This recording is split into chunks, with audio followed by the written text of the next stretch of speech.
This is the Gospel Revolution.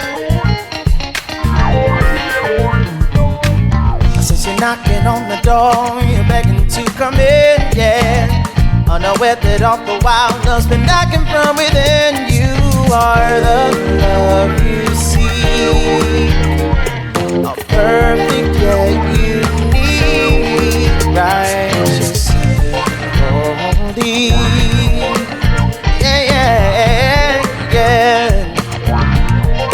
Here's the founder and president of the Gospel Revolution, Michael Lilborn Williams. Hello, Daniel Thomas Rouse. And yes, thank you guys for welcoming me. I don't know why I needed all three syllables there, but suddenly my brain just went on slow. But thank you guys for joining us. What a wonderful time we're having. And also, this is at least number 50 on all the commandments. We've covered all of them. Oh, my goodness. So this is 50. I don't know how many weeks we've done, but approximately 50. Yeah, about a year. And good Lord, who are we going to pick on next? Oh, we got plans. But yes, this is what an amazing time in the Gospel Revolution. We have our conference coming up and on the 1,000-year reign and the Jesus seated or not currently at the right hand of the throne. We will be going through all of the verses on it and bringing in other supportive evidence that will either tear us apart or build this up. The one thing we can tell you is that you will be listening to a teaching on planet Earth. Please hear me clearly. We mean this. It is absolutely true. You will be hearing a teaching that's never been done on planet Earth before. Wow. And it is daunting. It is exhilarating. It is at the same time, Daniel and I do not feel the burden of this because it could be quite burdensome to think about. You're getting ready to do something that could be the catalyst of all this gospel revolution that we've done. This really could, Daniel, be the catalyst that opens the ears of the people around the world here. Yeah. And Michael, I'm sitting in your home right now. You are. We have been working hard at putting this conference together. So make sure you mark your calendars, September 6th, 7th, and 8th. Watch the newsletter. If you're not subscribed to the newsletter, make sure you go to gospelrevolution.com and subscribe there. If you're on YouTube, make sure you like and subscribe to our YouTube channel, Gospel Revolution, and the number 1. And you will get notified when these fresh, hot, wonderful, life-changing, powerful videos are released. And we're getting ready, and it's going to be wonderful. And again, it's going to be on the pageantry of the 1,000-year reign of Christ. Another thing I want to remind the folks of is something that I have had to really practice to get used to when I go on YouTube. When you go on YouTube and Gospel Revolution 1, you're not there once that search is done. Even though you see our work there, if you just start scrolling, you're going to get a lot of other people's material. That's fine if that's what you want. But if you want our material, you must press the round black and with white lettering GR button right when it comes up. And I can't tell you how many times I've gone past that, Daniel, and thought, what are all these people doing here? And but you do have to press that black GR button. I've had a couple of people thank me for going into detail about that because some were as stupid as I was. Sometimes I just forget what generation of people I'm working with here. Yeah, exactly. By the way, you had a birthday last week. I did. And right in the middle of the recording of the conference, one of the best birthdays. Goodness gracious. I don't remember a time that a birthday has ever been more enjoyable doing what I love doing with somebody I love doing it with. And it I tell you, in my 72 years, Daniel, I have to say, is one of my best birthdays. And even more than the one that Michael Sweeney, who is now Father Michael Sweeney, I've referred to him regretfully in the case that I was in, where what didn't involve Michael, but he was there when this other priest was there at his parish.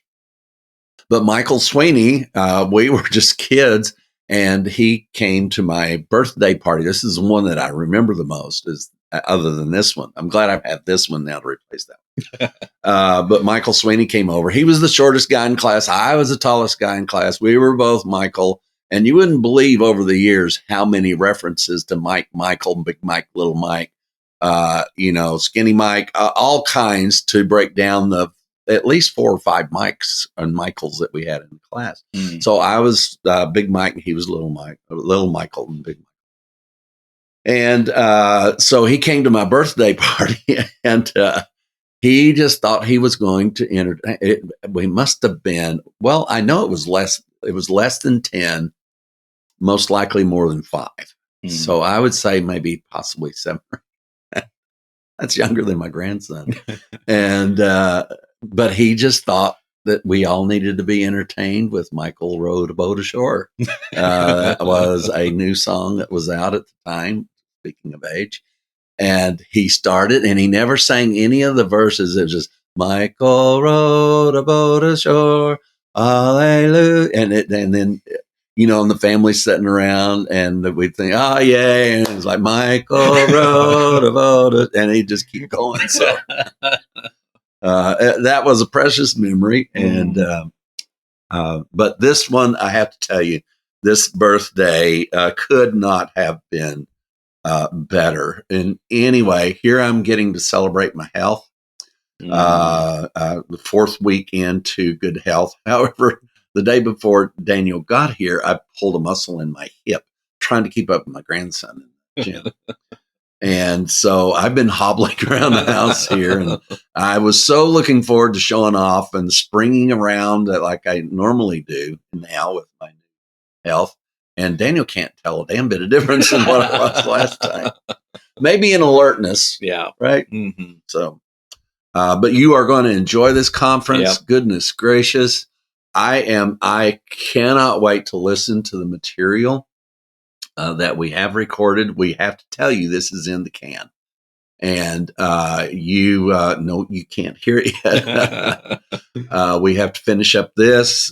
We just have, far from trying to figure out what we're going to do for the next Sunday, the next meeting, the next broadcast.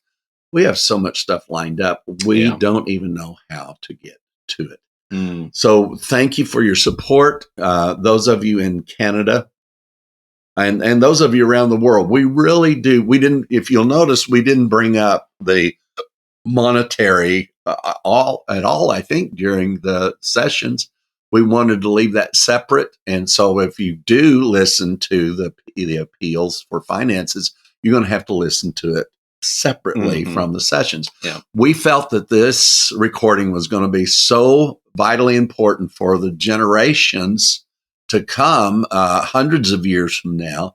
This conference, folks, has the power to continue on, and the focus be on the most major change in doctrine on planet Earth pertaining to the gospel in 2,000 years. Yeah.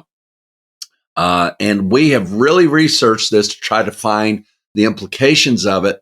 And the thing that we found out is the fact that it's not there is what has caused this horrible, horrible history of war and authority. And it is, and just ripping lives apart, because as we found out in the conference, which you are going to hear, that the understanding of the death, burial, and resurrection can only be fully comprehended through the understanding of the 1,000-year reign. And Satan being bound during that time and then loosed and then thrown in the lake of fire. It just makes so much sense.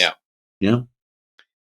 So again, mark your calendars, September 6th, 7th, and 8th. Make sure you are subscribed both to our newsletter and YouTube, and we will see you there. But in the meantime, we have a couple weeks, and as Michael said, this is about command number 50 that we are looking at. And but before we get into that, Michael, there's been a kind of underlying thing that we have seen throughout all of these and the promotion of Christianity. Because every time that you poll, and even the millennial reign of Christ, the 1,000-year reign of Christ, anytime you pull this sort of teaching into the new covenant, into 2024, the thing that follows it is an authority structure. You get, and that's the whole reason. Why do churches want to promote a dead law? They want to promote the dead law to have control over people. Yeah. They want to promote that because then there is a need for the quote church organization, unquote, in which you have pastors and bishops and elders and teachers and all of these prophets and evangelists, that you have all of that to sustain these need for a constant renewal, a constant bridge between God and man, and you see all of that. And Michael, I think that's really important for us as we begin to wind down this this series on the commandments of Christ, is to not only show how all of these things were completed in Christ, but also the benefit of that is this removal of this authority structure. It's one of the most important things about the gospel that has been ignored, and not only has been ignored, was desperately an attempt was desperately made to reintegrate it into the New Testament by adding to Paul's teachings. We've said it before; it bears repeating many, many times over the next several hundred years. Ephesians chapter 4, the authority structure there is completely false. Anybody could have found it if they would have just gone back and looked at the quote where they say they're quoting from to obtain this authority structure. And it is so upside down. It is just ridiculous. Yeah. And no application to pastors, evangelists, teachers, and preachers and all of this. During the conference, we made reference to the fact of us being teachers, but we are not teachers of the called out type teachers, special set. We're teachers because we study. Yeah. We're teachers because we teach. We're not teachers because God has put us in that office. Right. We don't have an office of teacher. We have a nice office, but it's not the office of teacher as far as what Christianity has imposed on the world. And that the pastor is the head over all of that. Yuck. Yeah. I just, that's a wool wet sweater on a 100-degree day outside, right? The consistency of the gospel of this lateral, horizontal platform instead of this vertical chain of authority, which Apollos, we kind of discovered that Apollos kind of misled us a little bit. We're not going to tell you every place that he did, but one of the things that he did was say that the authority structure, and I've taught this for years and had to realize, man, I'm telling you, this is one place where Apollos really got this wrong. And he gave us this vision. Now, it was a great drastic difference for us to understand that authority structure. And many of you are going to be disappointed about this, but it is necessary to move on from that. Yeah. And we let Hebrews chapter 1 and 2 describe to us how that God was at the top, and then angels were next in line, and then man, and then dogs and cats, and whoever comes after. And flycatchers. You're not going to catch that until you listen to the conference. So that structure, though, we finally realized that Paul did not follow that. Paul said he was a co-laborer. He laid down a horizontal base of performance And then that there is not this chain of command with the pastor at the top. And I mean, goodness gracious, many of you know the abuse of this office. Yeah. I practiced it. Daniel practiced it. It can take really good people and turn them into something they're not. I remember trying to figure out how to do what a pastor is supposed to do with my personality, which was not a controlling type personality. And I think, Daniel, you went through the same thing. Yeah. And I had to think really hard about what would Norval do, not what would Jesus do. It wasn't WWJD, it was WWND. And I had to be mean like him. I had to be authoritative, and boy, was that so uncomfortable. I'm so glad to be firmly ensconced in the understanding of the gospel, at least to this point, where that I don't have to do that. No. I'm not over anybody. And this, and I think all the gospel revolutionaries are very pleased with that, should be. And they have the right to, and the not just the right and the freedom to, but they have the comfort to let me know that I've said something that they either agree with or disagree with, or they want to add to it or something. And we are very happy they do. Yes, we are very much happy that you do. Just be nice. Yeah, just be nice. That's the only part. And I'll do my best to be nice back. Michael, I was that way in my marriage too. Because I was told that I'm supposed to be the head of this house, and I was supposed to control Nicole and, make all of these decisions and tell her what to do and not do and all of that. And as you said, that just is not my personality, but trying to be that, oh, Jesus. That was miserable in and of itself. For me, I can't imagine what it was for her. But to discover that brought a lot of freedom in our lives, is when I stopped controlling every situation in our family. Yeah, out of requirement, not because you were that type of person. Christianity lends itself to authoritative figures. Yeah.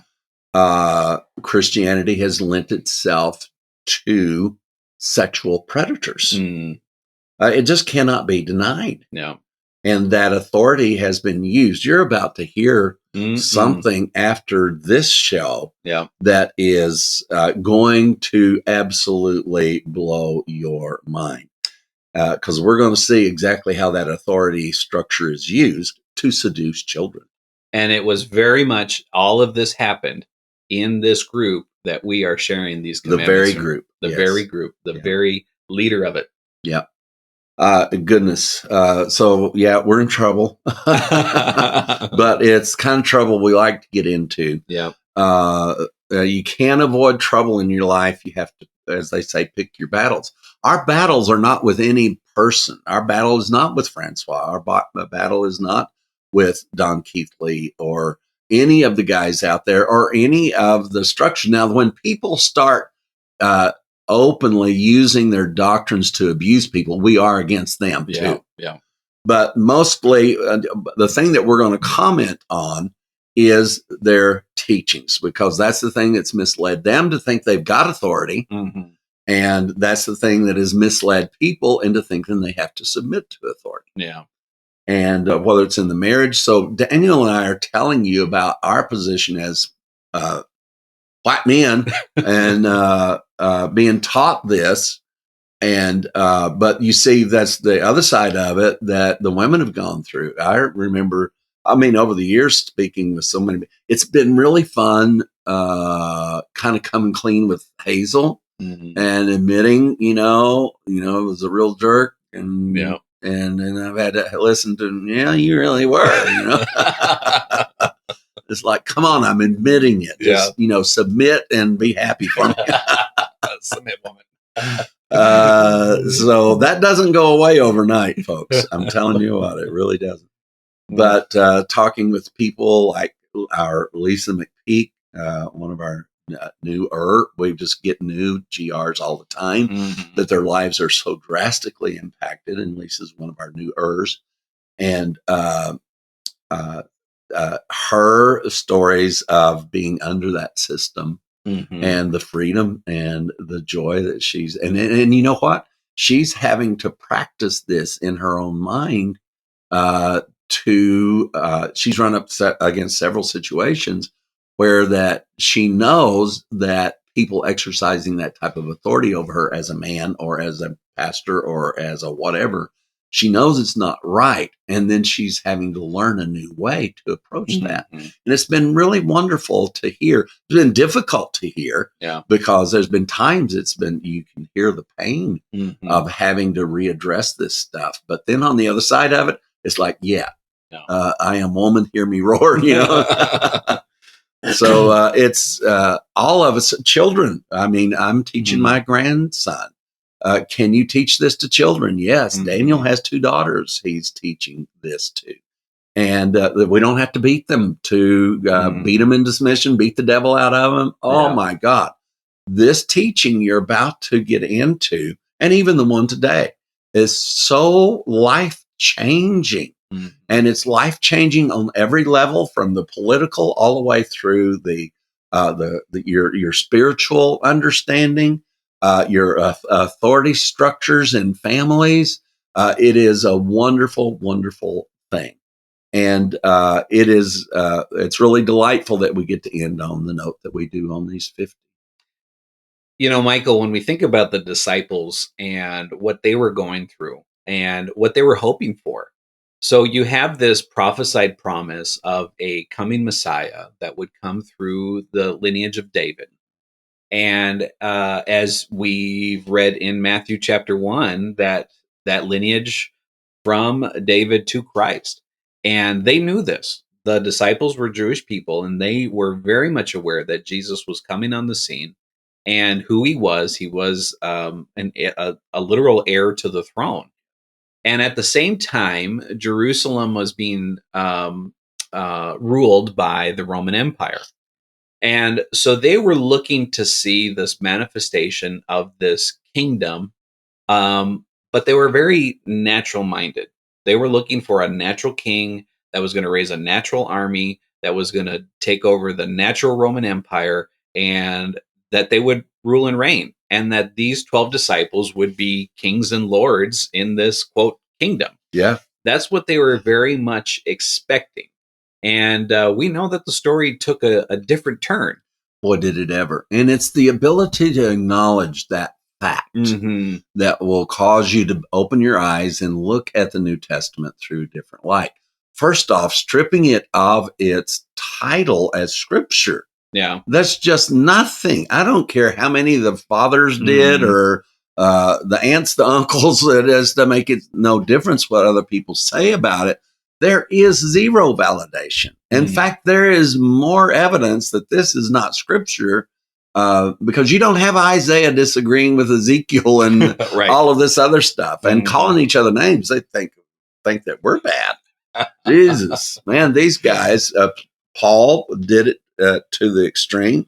Jesus did it. Brute beasts. Yes. So he didn't just criticize their doctrines, which he did a real good job of. He actually said it is an absolute crying shame that you don't have the ability to judge between right doctrine and wrong doctrine. Yeah. And because it's all there for us to be able to judge. And you are supposed to judge. Stop judging each other and start judging what's being said, including what you say yourself. Yeah. Judge that. How do you judge it? Take it to the Hebrew scriptures. Yeah. So, Michael, we have this story in Matthew chapter 20, which really paints this picture of the mindset of the disciples and their mother. Yeah. And them looking for this manifestation of the kingdom. Another interesting thing that I want to point out before we start reading this is notice how blind they were to the true purpose that Christ was here. Christ is going to talk to them, and it's like he didn't even say anything. Yes. They totally heard something different than what he specifically It told them. is very obvious. We won't see if you guys think it is as obvious as Daniel and I have found this. So we're going to be starting, I think, in verse 17 of Matthew 20. So let us set the stage first so that you can perceive this before we read it. Jesus talks to his 12. He's called them off to the side, right? Yep. And after he tells them, this is the first time that I know of that he just tells them, this is what's going to happen. Yep. I mean, there's going to be persecution. I'm going to be sent to the gallows. I'm going to die. I am going to be crucified. And it was like, okay, well, pass the cupcakes. I mean, it's Right. like they couldn't hear him. Mm-hmm. And the questions that they ask, and then Mama, the mother of two of the disciples, we know exactly who they are, and the mother of two of them, then after hearing Jesus make these statements, had a request.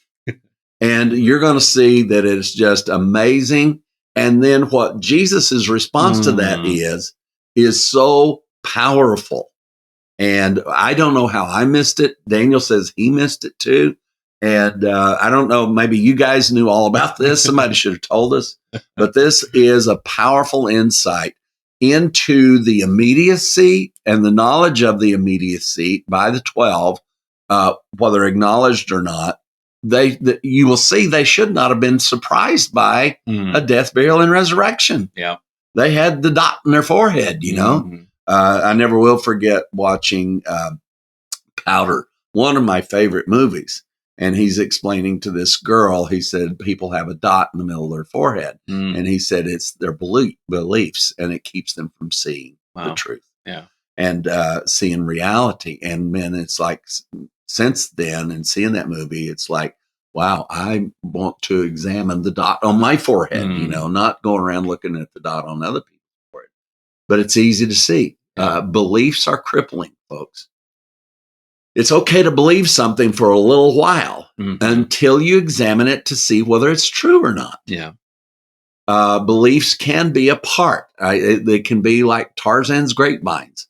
It can take you from one point to another point. But if you hang on to that belief too long, just like Tarzan's grapevine, it'll be the source of your destruction, because you can't get back and you can't get to if you don't let it go when it needs to be let go.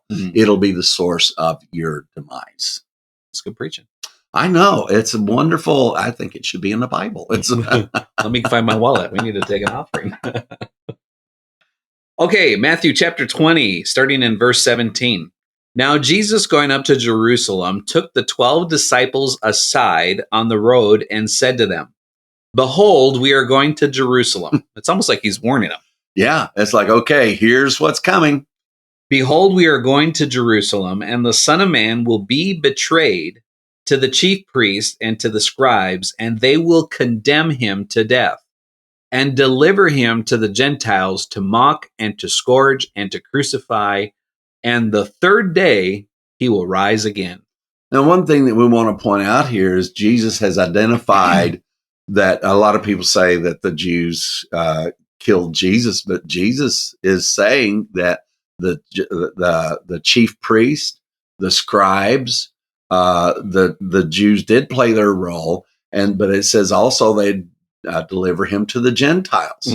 So this crazy thing that works for authoritarian governments and stuff, just like, see, this worked for Hitler, saying that the Jews killed Jesus. But that is true, and it's not true. Yeah. In that is not the only one we see in the book of Acts that it gives the list there of those that were instrumental, and it's virtually everybody on earth was a part of the crucifixion. Yeah. So then after these statements, in verse 20, then the mother of Zebedee's sons came to him with her sons, kneeling down and asking something from him. And he said to her, "What do you wish?" And she said to him, "Grant that these two sons of mine may sit one on your right hand and the other on your left in your kingdom. Now you got to keep this picture going. These two sons that she's asking about, Zebedee's sons, we've done a little bit of research. They think that her name was Salome. But we do know the disciples, and they were there. They had just heard Jesus say what's about to happen. Yeah. And look at the request that Jesus gets from their mother. And Jesus said to them, you do not know what you ask. Boy, was that ever true. Are you able to drink the cup that I am about to drink and be baptized with the baptism that I am about to be baptized with? Then they said to him, not the mother, they said, we are able. Yeah, right. And he just told them what that cup would be. Yeah. That we're going to be condemned to death. We're going to be mocked. We're going to be scourged. We're going to be crucified, and we're going to rise again on the third day. Well, and seeing the dot in their forehead was right hand or left hand. You know, they still they were still so driven by their belief that they could not hear the words of Christ himself. Mm-hmm. That they had it wasn't like this a week later, you know, when they had forgotten about what Jesus said. This was like meeting breaks up, mama comes in. Yeah. The chronology of this would lead us to believe this is the same day, same hour, and everything. And here they are. Now you could understand mama not realizing, but she's talking to two sons who just heard this. And Jesus reminded them by saying, drink the cup and do what I'm doing, because that cup he had already talked about. Right. And he described that cup, of course, in the Garden of Gethsemane when he prayed that, Father, if there's any way that this cup should pass from me. Well, where were they saying they were able? They were fast asleep. So obviously they weren't even able to perceive what he said. Now, we can't blame all of that on them, because they were living in the stupor era. God had put a stupor on everyone to hide the true intent all the way through, because he had to trick Satan into the grave.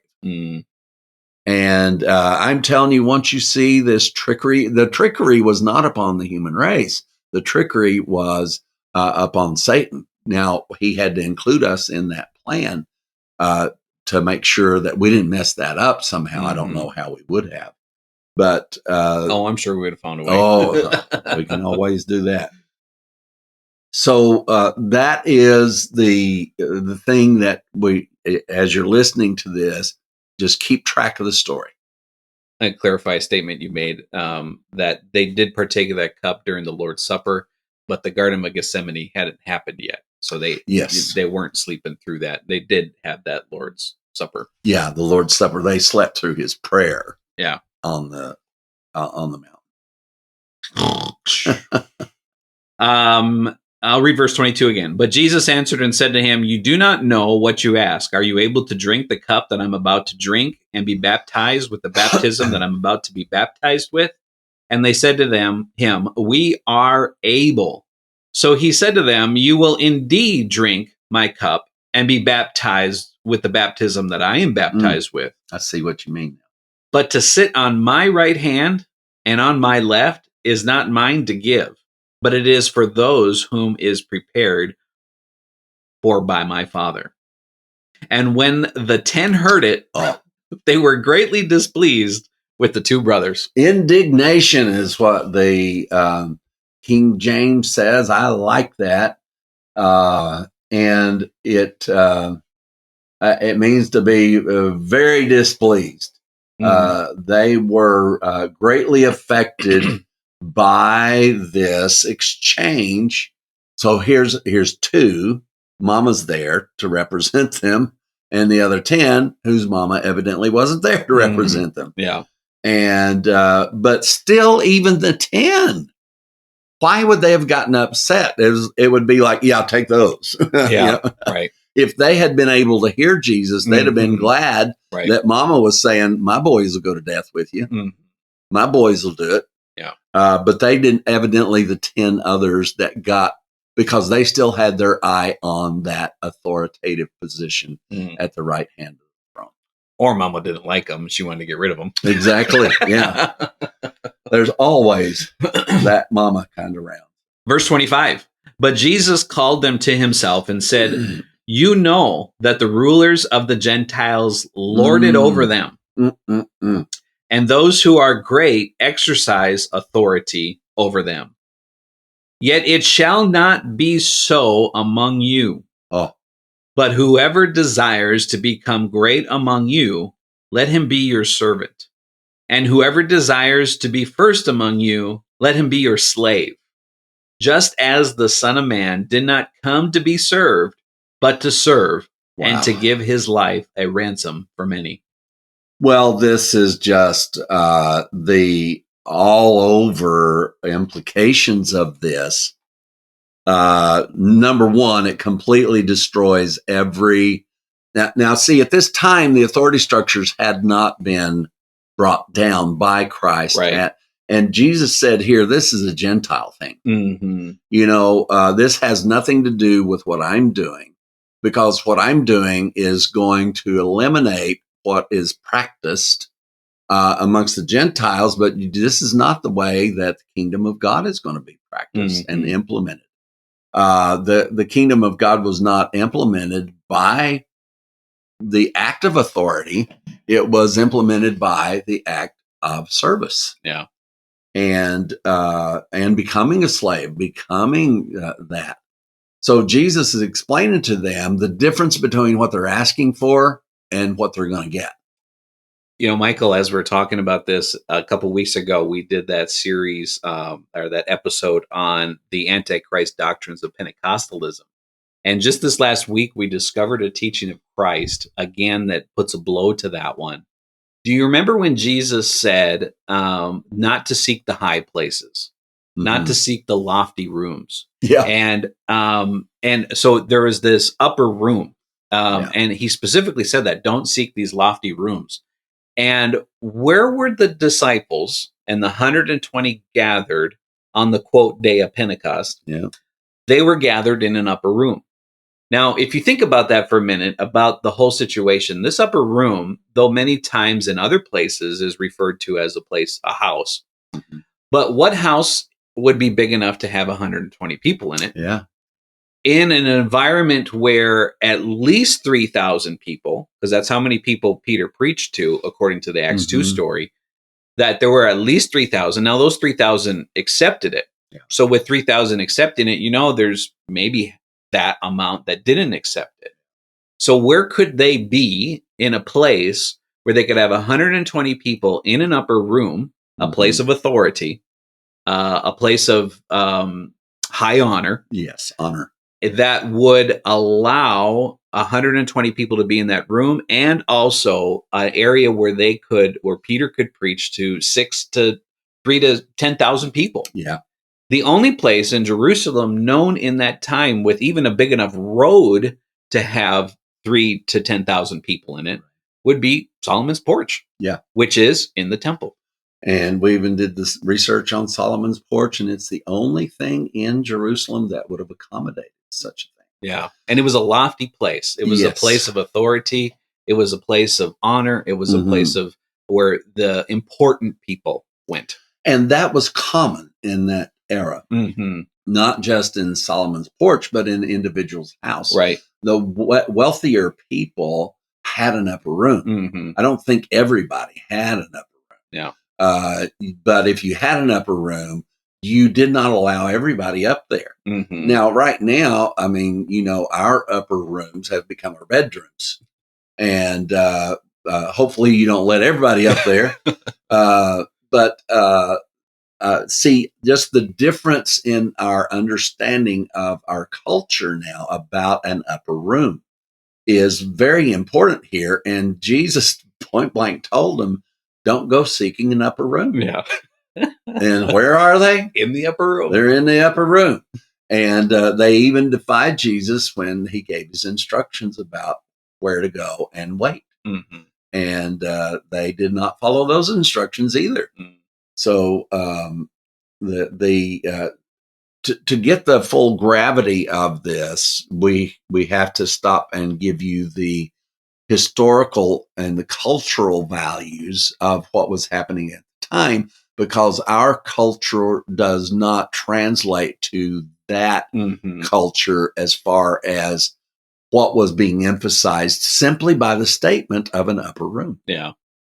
And what is the whole picture that we're seeing in this story, in the story of the upper room, is again, the disciples were looking for a place of authority to rule over other people because they thought they were important, because they walked with the son of David, who was heir to the throne of Jerusalem. And Jesus has made it very clear there is a kingdom coming. He told them how it was going to get there. They kind of didn't hear that. But he told them what positions were open. Yeah. And read that verse to us again, Daniel. These are the positions after the resurrection, and the only positions that Jesus Christ said was open in his kingdom at all. Verse 26, yet it shall not be so among you, but whoever desires to become great among you, let him be your servant. And whoever desires to be first among you, let him be your slave. King James Version says, let him be your minister. So we get a kind of a pass on that, because a minister is somebody in the fivefold ministry. So desire one of these ministries. See, the New King James is better. Yeah. Okay. Blah, blah, blah. So this does not mean, it got translated as the word minister, but it means to run an errand. That's errand boys. It's remember we went into that Paul said we're just errand boys. Paul followed those understandings that Jesus laid down. Did I say Jesus? I think you said, are you hungry? Jesus. Who was it that did that? I don't remember. Help me, Jesus. Yeah. Jesus. I don't know. Jesus. Yeah. Better stick with Yeshua. We better. So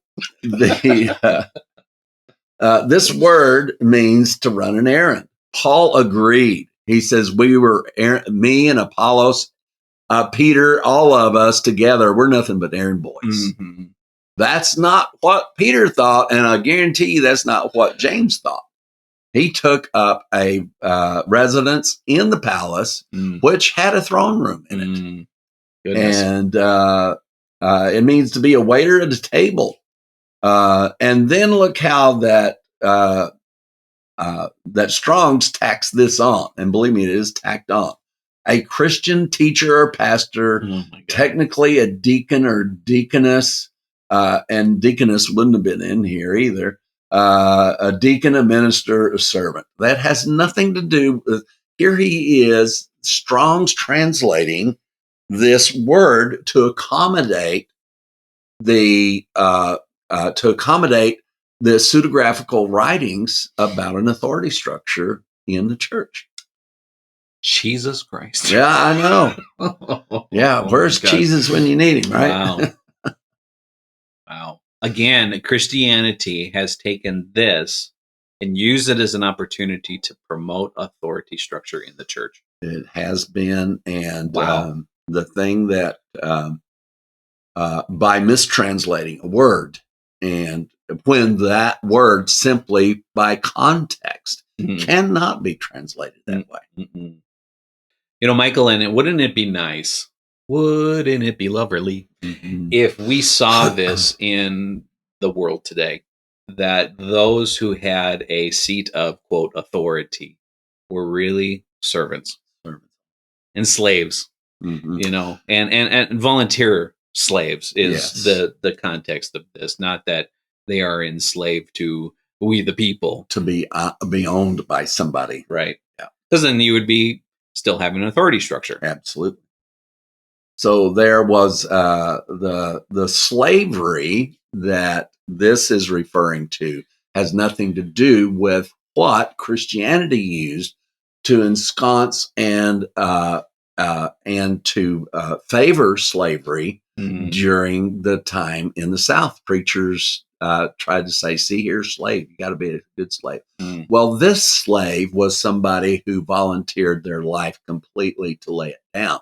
Jesus would have been a slave to the people, but it was not the people didn't enslave him. He enslaved himself to them to be able to do what he did. Totally different. Yeah. So, and there's still people that will make reference to this. I sadly know some that will use this to try to excuse the conduct of slave owners during slavery in this country, and it's not justifiable in the Bible to any degree, because the observation of slavery was a completely different than what became the ownership of another person. Michael, I really had a new experience as a Christian pastor in what this authority structure really looks like in a church when it's promoted. And that's when I went to Africa. So before I went to Africa, as many of you know, Michael, you know that I traveled with Larry Huggins, a renowned Word of Faith preacher. And everywhere we went, he was respected. I was respected because I was with him. We sat in the nicest of cars, stayed in the nicest of hotels, ate at the nicest of restaurants, the American way, to show somebody, that they're honored and respected and revered. We had, people, Reverend, Ambassador, Doctor, the titles and the seats of authority on the front, on top, on the stage, the green rooms and all that. So I had experienced that on the American side. Then I went to Africa. The very first time I went to Africa and I flew in, the pastor was at the airport to pick me up with his driver, and we drove to his house. Michael, we got to his house at probably 1 or 2 o'clock in the morning, and we were greeted by the entire staff. The pastor had an entire staff in his home. Now, he also ran a business from his home too, so he had a lot of people. But they all, in that country, they all live in his compound, if you will, because part of their pay was he had room and board. So, but at 1 o'clock in the morning, as we pulled into his driveway, his entire staff was lined up between the vehicle and his house. And when I stepped out of that car, every single one of them dropped to their knees and bowed down. Felt good, didn't it? It felt weird. I was weird. I had a hard time sleeping that night because of that. Because even in that moment, that felt very wrong. Yeah. But at the same time, you can see how that could really get to somebody's head. Yep. And how you could get to the place where you enjoyed that and look forward to that. And as the week progressed, the 10 days that I was there with Pastor, you saw that everywhere you went, and especially in the older people. I mean, he'd go to church, and the older people, and they would bow down, and he'd put his hand, bless them, kind of thing. And that happened, and that was repeated over and over and over again. Now, if that doesn't just make you shiver in your seat, then you've got the whole message of the gospel of Jesus Christ wrong. Yeah, you are. You have that hireling thing going on. We go into that in some detail. How that I don't even know where we talked about how Peter exposed himself as a hireling. He is Peter, the apostle Peter was a hireling. Yeah, and we proved it. And we didn't have to prove it; he proved it about himself. Yeah. So I have many of those stories when I began to have that wet sweater on a hot summer day thing going on. And it was an upper room. It was on the 11th floor of if anybody's from Tennessee or been to Gatlinburg, the big hotel, it's built in the round up on the side. You can see it from everywhere in Gatlinburg. And that we stuffed that place full of convention goers. And I was there with Norval Hayes, Kenneth Hagin Sr. I was there with Richard Roberts. I was one of the speakers with these guys. We had one or two more, but I just can't call to memory. I think that Benny Hinn was there also, but I just can't remember. There's just too many of these. And you know how that is from meeting to meeting to meeting to meeting. Mm-hmm. But these three I know were there. This was our upper room. And this is where everybody was being served. The penthouse. Yes, the servants stood in the corner, and they did not speak until we requested their service. And I've gone through this story before, so I won't beleaguer it at all. But I've shared with you before how that Norval got upset with me because I went to my room and he had somebody to go upstairs and notify me I was required to come downstairs. I had to put my suit back on. I did not want to go in that room. Yeah. It just felt terrible. And when I went in, Richard Roberts, he was engaged in a conversation with one of these guys. And when I walked in the room, he didn't know who I was at that time. He'd come in as a speaker, but eventually, as a result of that, he invited me to come and speak with him at ORU. And we did an entire show from the Praying Hands. It's the only time they ever did that outside at the Praying Hands. And at the last minute, he just said, we're going outside, and it's like, whoa, no. I was already nervous as I could be. And it's like, oh my God, what's happening? And I was terrified. I didn't know what was going to happen or how it was going to happen.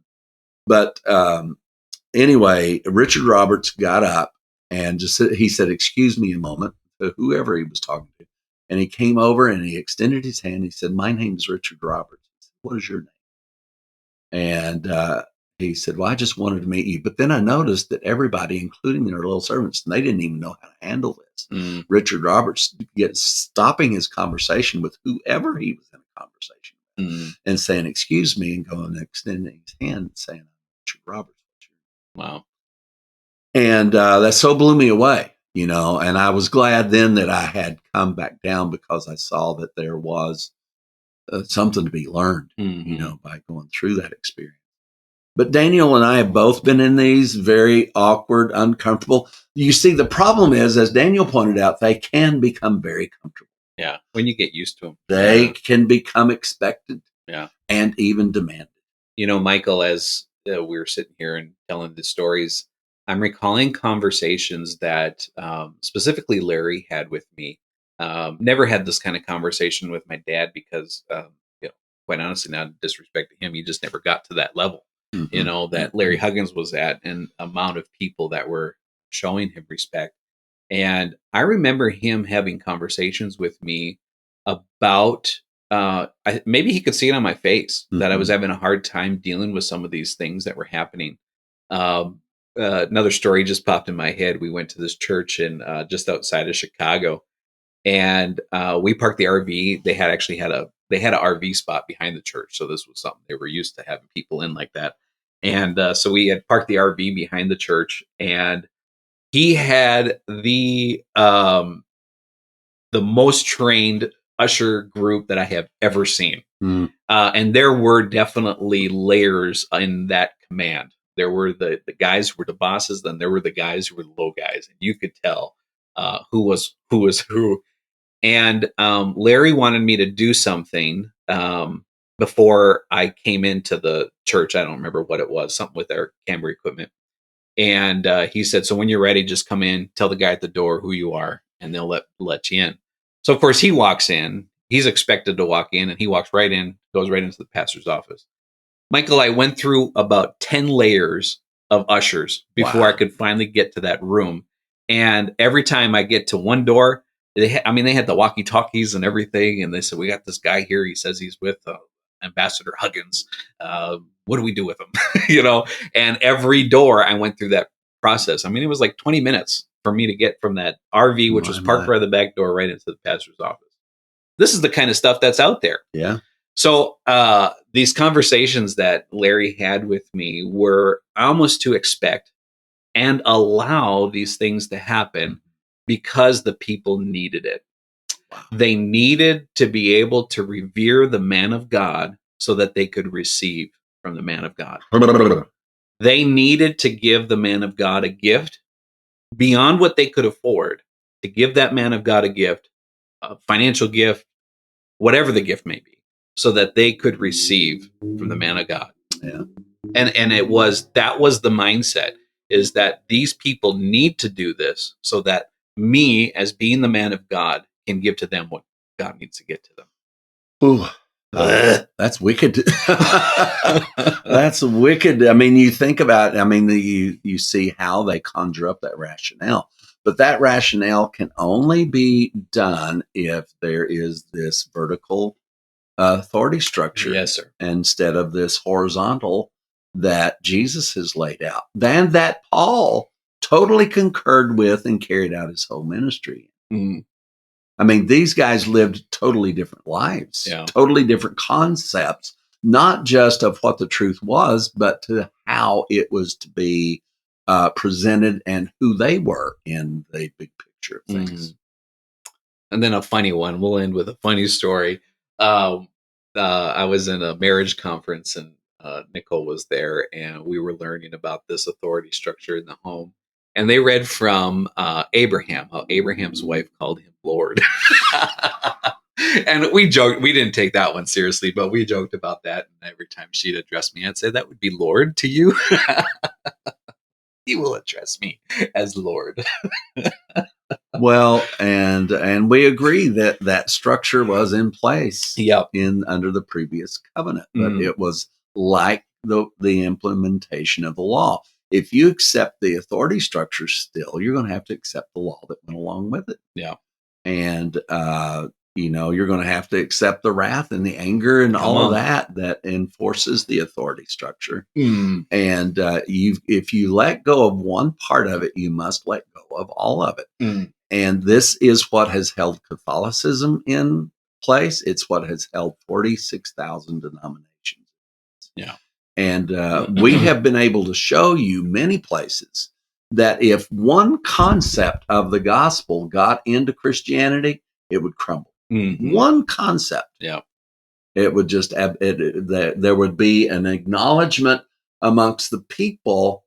And see, that's what happened to me when I still had access to congregations and they didn't know for sure what I was teaching, but they knew I was drawing big crowds. Mm-hmm. So I was still able to speak, and I was sharing some of the difference between grace and law is basically all I had. And the gospel of peace has been the root of everything that I've ever shared about the gospel. And the going in and sharing that with these people, and the thing that would happen was that the one of two things. It's really weird. One of two things would happen. Either the congregation would embrace it and the pastor would reject it, or the pastor would embrace it and the congregation reject it. Yeah. So in your case was the pastor accepted it, and in general, the congregation was not able to go along with you. Mm-hmm. I experienced both of those things in multiple situations. Mm-hmm. And when it is the congregation that embraces it and the pastor don't, you ain't coming back. Yeah. I mean, and that's when they have to assail your character. Mm-hmm. Because the message cannot be assailed. So they are the ones. When people try to talk to us about being nice and all these things, which they are right, we should be nice to people. I'm going to try, but I tell you what, if you only knew what happened to me over those period of a decade or so, the insults, the injury, the wounds that were incurred, not just loss of finances, but loss of everything that I was going through simply because I wanted to share the truth. I didn't have to share this to gain money. I didn't have to share this to gain the fame. I already had it. And all of them from the Copelands on through all said that I was the next latest and greatest thing to come along. Mm-hmm. And watch this man, Benny Hinn, got on TV for 6 weeks and said, this young man, that's how long ago it's been, and taught me more about body, soul, and spirit in 15 minutes than I've heard. And he says, and who all I've heard. Mm-hmm. He said, this young man taught me more in 15 minutes. So, spirit. So it wasn't like I had to find that place to climb the chain of the ladder. I literally, knowingly threw it all away. Mm. So I can't blame any of you for the position that I am in financially. Thankfully, it's stabilized now. Mm. But you got to realize I was living out of a car that was given to me. Mm-hmm. I went from that point and having to stop at friend's house pretending I was just driving through town. I thought I'd stop and see you. Oh, Mike, so glad you're here. Can you stay that? Yeah. Can I use the shower? Yeah. But it has been wild, and I would not trade one moment for anything. We've done some stories here, but folks, I think that it's important for all of us to understand. We want to hear your stories, and I've heard them. My God, they're heartbreaking. One story, I'd still want to share another story because I got permission to share this. The Amick family, Tracy, Joyce, Amick, and this family, about a decade ago, I can't remember exactly when. I got a call from them. I knew the family, and they had a daughter who was having a very difficult time. She was very grateful for the gospel, but still just really struggling with her identity. She was a lesbian girl and was in conflict with herself more than anything. And they called me, and I was just shattered that the story. The mom, who is the one I'm telling this story pertaining, both the husband and the wife, both absolutely love me. They think, I mean, you don't need any higher position than the love that these two people and the respect that they've given me. And I have equally as high of love and respect for them. And they called, and I heard the horrible tragedy that I think it was a little bit before she was even able to tell me what actually happened, but that she was, they were trying to help her, and they had gotten into an argument, her and her mom, and the daughter said, I'm done with this. And she got up and walked upstairs and shot herself. Oh, my goodness. The next thing they heard was a gun going off. And mom and dad run up there, and there's their daughter. She's dead. So they asked me if I would do the memorial service. I did not want to do it, Daniel. I did not. I had no, oh my God. But this was a service for sure. And I asked Michael Blanche if he would go up with me. He had traveled with me. He knew the folks also because of our travels. And Michael plays guitar and sings and does a really wonderful job. I think he actually learned to play the guitar while we were traveling together. And so it's been, the better part of a decade. And I remember that memorial service so well. And I'm not going to go into that part of it, but I got a call last week, and I've got to get through being able to tell this story because it's so moving for me. And I got this call, and it was the mom, Mrs. Amick, and she was crying. But I noticed, but I've talked to her many times since then, several times since then, with her crying on the phone. And then just sad, just almost dead. But then I heard something in this cry. She was laughing and crying at the same time. And the only thing she could say to me, Daniel, was, I got it. I got it, Mike. I got it. I got it. I got it. And she'd cry, and she'd laugh, and she'd laugh, and she'd cry. And she couldn't, it was an overwhelming thing. And what she had been trying, they had learned so much of the gospel before this. And she credits the gospel for her either of them even surviving. I can't wrap my brain around that horrible tragedy. And I know how much they loved her. And So and I'm doing my best to get this story exactly right as I remember it. So that conversation, I mean, she didn't stop crying all the way through that conversation. And I asked her, I said, sweetie, I said, did you ever think after that horrible day that you would ever feel what you're feeling right now? She said, never did I ever think, ever know what joy or peace was. And so, folks, this gospel meets you exactly where you are. It's not going to force you to some other place or take authority, or you are, oh my God, we are so fortunate. We're just so fortunate. No more stories. I get the last one. Well, Michael, let us close out the final teaching of the commandments of Christ as listed on this particular website. And if you stay tuned to next week, we will name names and we're going to share a story with you that will blow your mind. And it is just absolutely amazing from this group of people who teach that you must follow the commandments and teachings of Christ in order to live a godly life. And we are going to show you the fruit of that teaching and what it produces. And it has a lot to do with this authority structure that we've been talking about. And but the final command, Michael, is that you would go and make disciples. And coincidentally, I didn't see this before we were preparing for this. Here you go, making me not like you again. Matthew 28, 18, 19, and 20, which is where they get this from. But they left out verse 18. And Jesus came and said to them, all authority has been given to me. Wow. In heaven and on earth.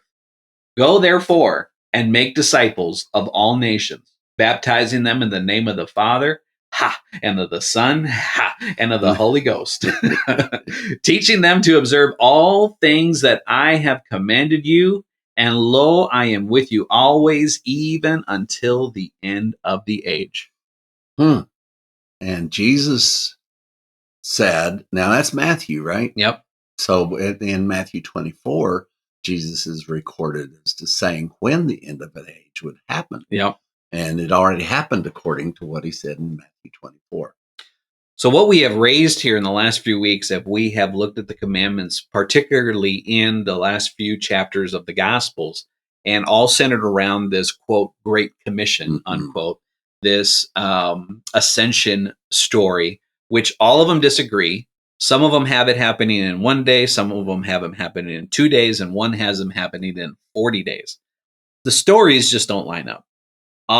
We've shown you that the Bible scholars almost all agree that all of these, there's something wrong. And now, to the degree that it's wrong is based on that scholar. And as you said, probably based on their Christian foundation. Right. And whether or not they were added at a later time, whether they were a different writer, whether they were pseudographical writers, and so on and so forth. And every single one of them. But it is a consensus that the latter parts of all of these Gospels, there's something wrong. There's something missing. And they also seem to have I don't know that it's a consensus, but many of them have the view that there's just this very awkward insertion of Peter's dominance over the other disciples in all of what is considered to be pseudographical. And I'll guarantee you the Catholics love Acts chapter 2. Now, they don't love speaking in tongues, though I went through the era where that all of these denominations were experiencing. I mean, suddenly there were Catholics speaking in tongues. Suddenly there were Baptists, and it was just this amazing thing to live through because these things had not ever happened before in these churches. So I've been a part of two major Jesus movements. And the first one, actually the second one kind of sprang out of the first one. And I was a part of the Jesus People movement that started out in California. And I was part of it probably within a year, 2 years after it initially started on the beaches in Southern California. the Jesus People movement, and I actually joined one of the groups. Then after I came out of that and became involved in the charismatic movement, I got to see all of these people, because we were tongue talkers in that group that I was in the Jesus movement. And man, we just felt, and you could feel it in the air. It was palpable. It was amazing. It was not unusual to hear people talking about Jesus out loud in public and on the street corners and all of this stuff. But and not condemning preachers either. I mean, we had our condemnations, but it was joy. Mm-hmm. And then to go into the charismatic movement and watch these charismatic Catholics, charismatic Baptists, charismatic Methodists popping up. And so I've been through two of those major movements, and I can tell you that both of them came to nothing. No matter how the movement was or how inspiring it felt, Azusa Street came and went. The Jesus People movement came and went.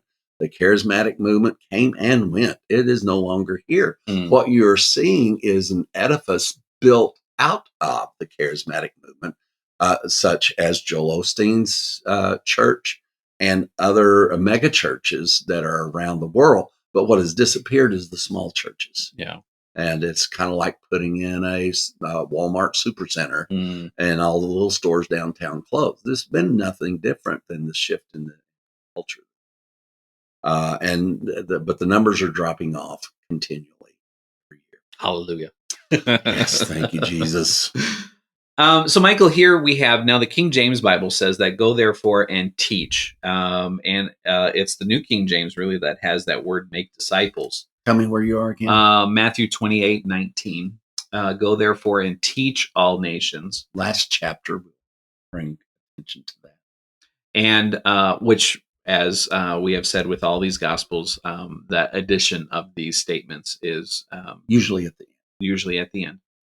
Go therefore and teach all nations. So what this group is saying is that we need to make disciples. Teaching all nations is how you make disciples. But it goes on and then in verse 20 saying what we're to teach them. We are to teach them to observe all things that I have commanded you.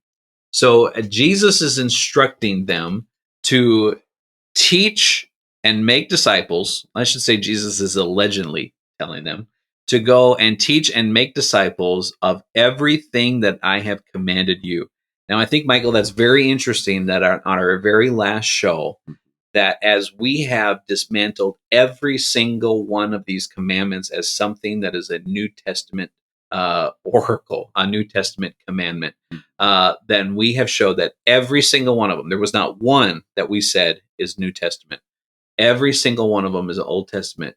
And then here we have at the end of his teaching, after the cross, right before he's carried away into heaven, that he's telling his disciples, now go ahead and take all these commandments and tell everyone. Implement them. Yeah, and implement them around the world. Yeah, that's the problem, right? That is the problem. Now, we did, one of the commandments was to follow him. Yeah. And we went into that in detail, and the only way you could follow him was to the cross. Yes. That's been brought out again here in Matthew chapter 20. And he told them, if you're going to, if you're doing this, this is where we're going. Yeah. Not to my right hand or my left hand, but they couldn't hear it. They just couldn't hear it. And I don't know that they ever did hear it. Right. They got some understanding of the death, burial, and resurrection, but they just absolutely didn't get it. And now we're finding out that Apollos was highly influenced by Peter or vice versa. We don't know which was. It would seem that Peter would be the stronger figure to influence in that situation. But we don't know how far people had accepted at that time this artificial insertion of Peter as the leader of all of the disciples. So we don't know that. And so we don't know, but it seems very clear that either Apollos influenced Peter or Peter influenced Apollos. Because, and except for this authority structure, isn't it interesting that is the two things in Apollos? He did not grasp the end of the 1,000-year reign. and he had to reinstitute the vertical authority structure. There was a little tease. What's coming? I know. Folks, our world has changed by going through. This had to be understood for the gospel revolution to survive. If we had not gone through this, it would have eroded like all movements, just like the Jesus People movement, just like the charismatic movement, just like Azusa Street, and go back thousands of years and hundreds of years.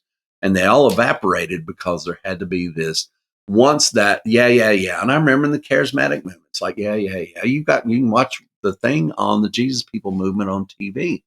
There's a movie on it, and how that one pastor kind of was willing to break down the authority structure and let these guys in.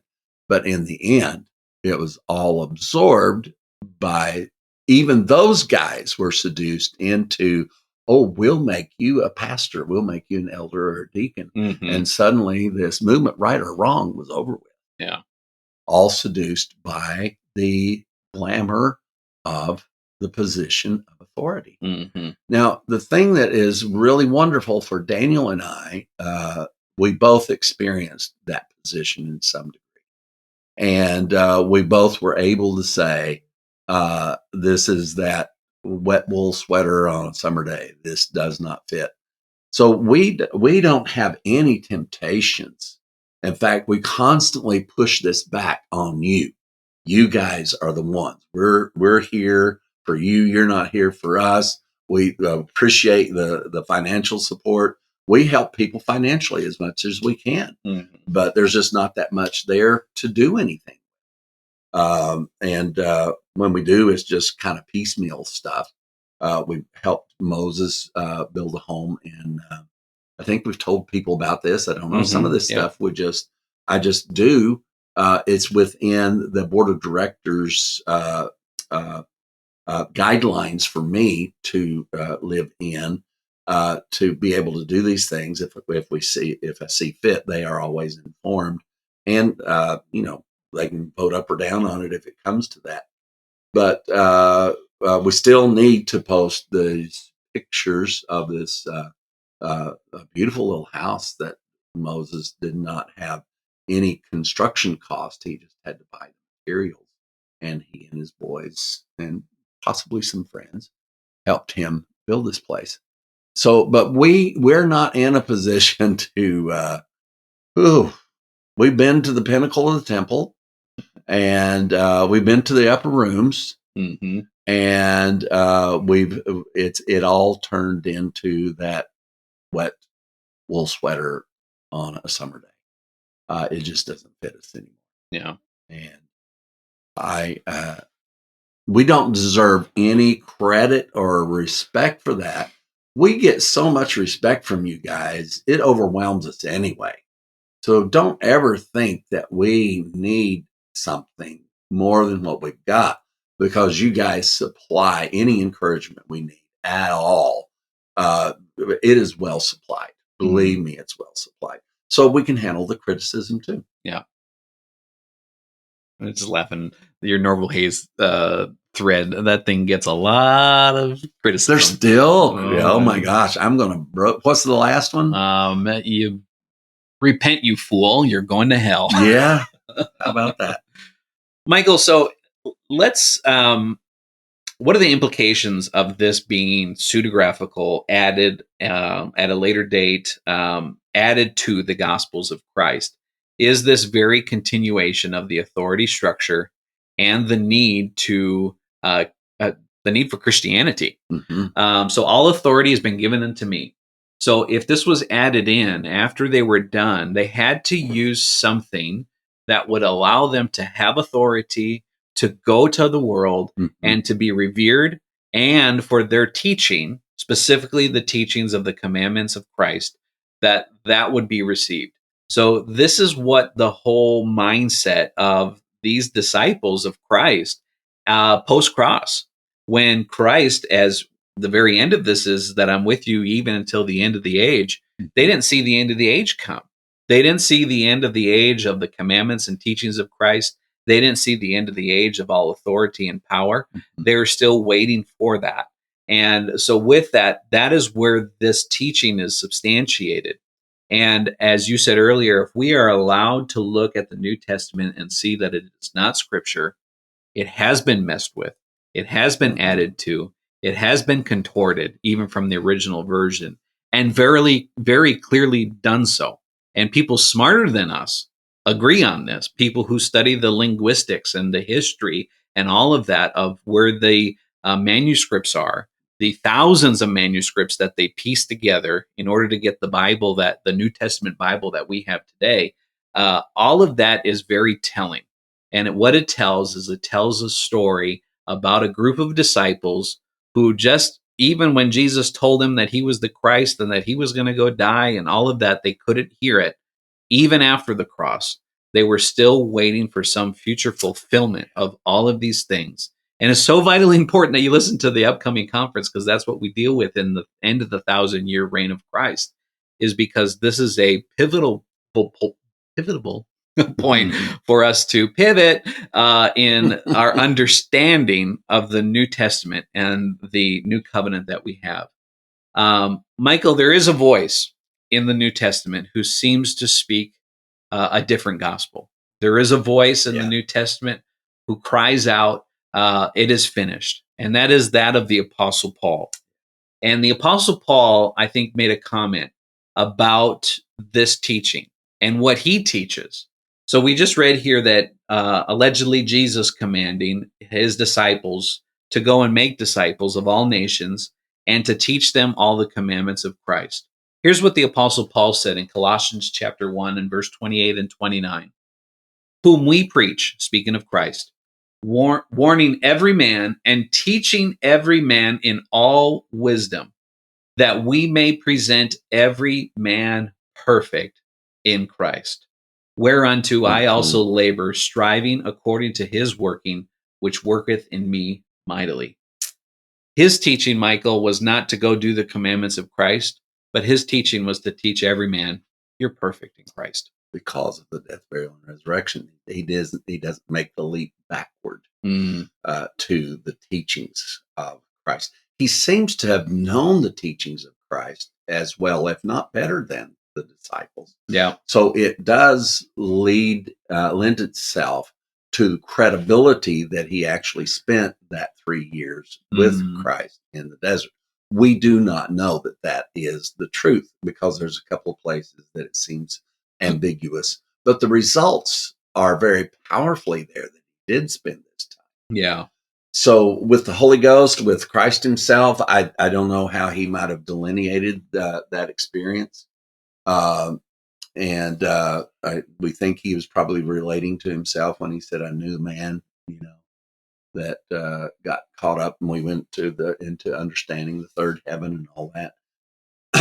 So yes, Paul's understanding, he doesn't mention anything about disciples, and he doesn't pick up on any of that. But what he does pick up on is you need to know, understand. Yeah. And you need to understand you're perfect. You need to understand you're holy. And if you don't understand those things, you'll probably become somebody's disciple. Yeah. So, Michael, as we conclude the final commandment, I must ask, are we supposed to, according to the teaching of Christ, go into all the world and make disciples? Well, let me repeat a declaration I made some 20 years ago, and that is the mark of my success in doing what I do to share the gospel. The only mark of success I can think of is when I die, I will have followers. That's good stuff. So I think, does that answer the question? That answers my question. It's a big fat no. Yeah, exactly. Folks, stay tuned to next week. We have concluded. Wow, Michael. Don's coming back. Well, yeah, he's coming back. He said he would. He's coming back. He's coming back again. Talk about a second coming. I'm telling you, he's had about 7 now. So he's doing a better job than Jesus. we are going to share a story with you. And again, this will be the big reveal. We're going to reveal this ministry that put out this list. We have went through every single one of these commands, compared them to the teachings of Christ. We looked at the context. We looked at what the Apostle Paul had to say about it, what other disciples had to say about it, but most importantly, what the scriptures had to say about each and every one of these. And we hope that you enjoyed this series. We're going to use this material that we have produced in this last year for generations to come. We're going to reproduce it and put it out in every different way that we can. And we find it very beneficial. But stay tuned to next week, because we want to show you the fruit of what happens to a group of people who try to keep the commandments of Christ, and the mindset that comes in the authority of those who are ruling over this organization, and what that does to people. And what it did to people. This has been an amazing experience. I could not have asked to experience it with anyone that has enhanced it more than Daniel Thomas Rouse. Goodness gracious. I really don't like him. I mean, there's been so many reasons not to like him. So, but we like not liking each other in the areas that we don't like each other. But the just the raw, down to earth ability to look at something and not be trying to defend what you taught last week, last year, or yesterday, but being willing to be wrong. I've never worked with anybody that was more willing than Daniel to be wrong right alongside of me. And that has been a real wonderful experience throughout all of this time together, but especially doing these teachings, because these 50 teachings and commandments of Christ have undermined everything Daniel and I ever did before in so-called ministry. So the ability, and once again, I mean, we'll just call it an irony, that the thing that is going to substantiate this more than anything, and please realize that all 50 of these stand ready for correction, adjustment. Yeah. Well, wait a minute, you said this, but that says this over here. We have no problem with that, folks. And we have no defenses built about it. Like I said, just be nice. We'll try to be nice back. And but this is something that it's the best we could do. First time it's ever been done. That's sounding so repetitive anymore that you guys aren't even impressed that we're doing something that's never been done before. But we are, goodness, what an incredible privilege it has been to try to serve you and this planet by going through this labor. And it has just been amazing. And to think that we've just now, it's so strange to have done this for so long and feel like, again, that we're just simply standing at the precipice of what we need to know to be able to truly understand the magnificence of the power of the life, death, burial, and resurrection of Jesus Christ, Yeshua Christ. And now we're beginning to understand the life of Christ from before the foundation of the world through the lineage of so many people and all the way to now. Because now the only way I can find Christ is to look at Daniel. If you were here, I could look at you. But right now, the only way I can see Christ is to look at Daniel. And so thank you guys for participating. There's some of you that have listened to every single one of these. And we appreciate that. And we appreciate the support that you give us.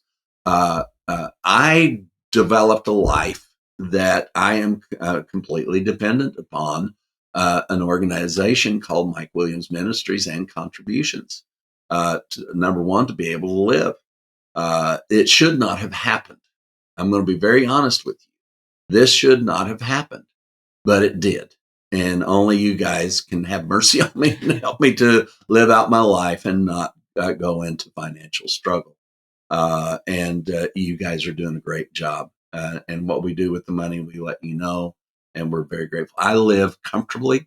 Daniel can tell you that I have a nice townhouse here that I rent, and at a modest price compared to places in other places in the world. And I'm just comfortable. I don't need more. I don't need more.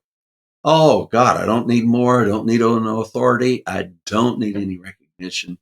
But I do need to continue doing this because I just had a 72nd birthday. And even though I've been calling myself 72 since January, and I'll start 73 in January again. But it is and many of our GRs are older than me. But the ability to face old age and face it in this mindset, I cannot imagine getting old and having to face it in the mindset of all the other people that I know that do the gospel. It's heartbreaking to me to think of what they must have to deal with, trying to figure out what's going to happen when they die, trying to figure out what's going to happen if they're pleasing the Lord still, how they've failed God in their life. I just cannot. So your support has given us the ability to go out and do this. I wish I was a self-made millionaire because I wouldn't be asking anybody for funds to be able to. And Daniel would be the very same way. So Daniel carries a full-time job and does this also. And I don't know. Thank you, Daniel. You're welcome. And thank you. And so it is, we must leave you, family and friends. If you'd like to know anything about the Gospel Revolution, then call our office on 832-318-9339 and speak to us about how you want to help Michael go into his golden years. Or you can go to www.gospelrevolution.com and hit the connect link. You can find us on your favorite social media network, Facebook, Instagram, and YouTube. Please be sure to hit that subscribe, share, and like button on whatever platform you're listening. Now, this week, it's good night from Daniel Rouse in the Queen City. How about that? And it's good night from Michael Williams here in the same location, which is always a delightful thing to happen when me and the man that I sat at his right hand is here to be able to do this. Thank you, guys. We do feel, as much as feeling has anything to do with, we do feel absolutely one with you. Yeah. We're working on feeling that way with everybody else, but we do absolutely feel one. We sure hope that you enjoyed today's Powercast. And remember, we'll be here to do the same thing all over again next week, only with the man who made me say that in the first place, Don Bartlett. Since you're knocking on the door, you're begging to come in, yeah.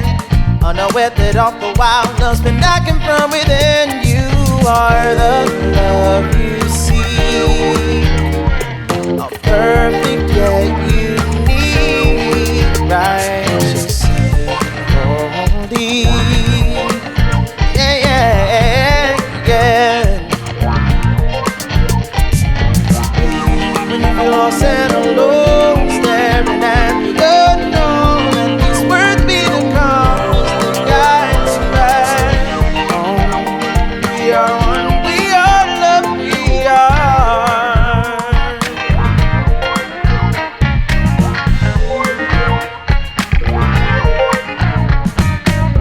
Know where you gotta be, nothing to complete. It's not a thing that you need, you're the love.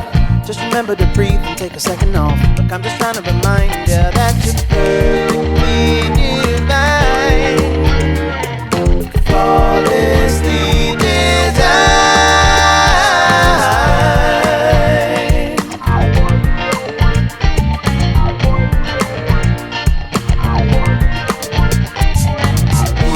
When you're lost and alone, staring at the unknown, let these words be the compass.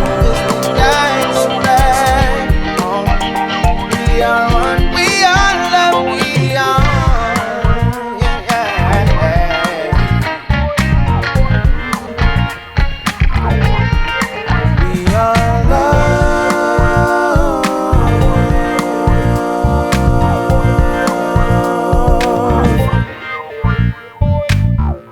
deconstructing religion and barbecuing the sacred cows of Christianity before your very eyes. You are listening to The Gospel Revolution.